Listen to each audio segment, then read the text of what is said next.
And especially now, again, the Bucks now are doing this shorthanded, right? Like there's no Khris Middleton.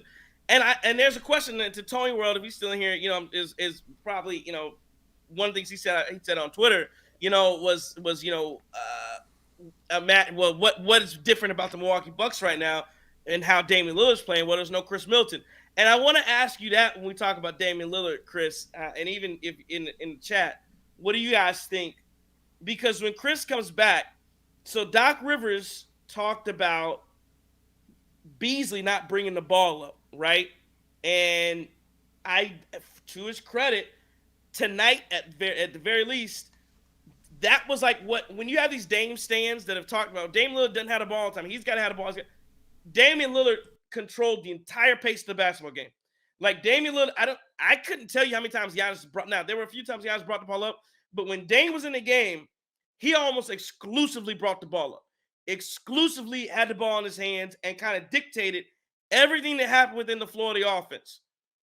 When Khris Middleton comes back, are the Bucks going to put Khris Middleton in that same type of role where, hey, Chris, will you be able to create a little bit? Yes, but you're gonna catch and shoot, or you're gonna get the ball. You're gonna be able to create off the wing, or maybe in that low post area, where you're down by the baseline, do your little turnaround, midi, whatever. But I mean, it's almost like there's no confusion, and that's what Malcolm Mack says. No Middleton is less confusion, but they need Middleton. I think you're right. Like there's less confusion as to who's doing what, because Chris oftentimes will bring the ball up and will initiate offense. Do you see that changing at all when Chris comes back, or do the Bucks go back to the same offense and say, well, yeah, mix it up a little bit. There's nothing wrong with that.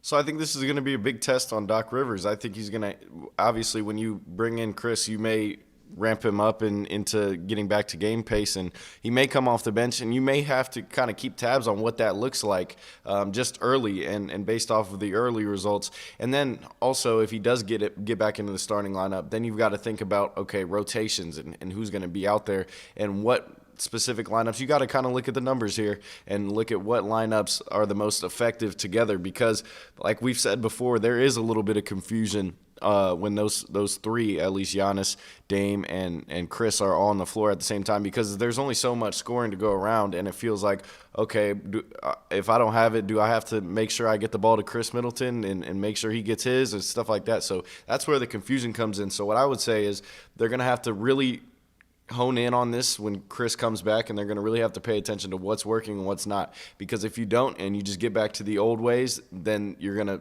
throw off what is a team that is 2-0 right after All-Star break and a team that looks really good offensively. So I think there is some just paying attention to what's efficient and what's working.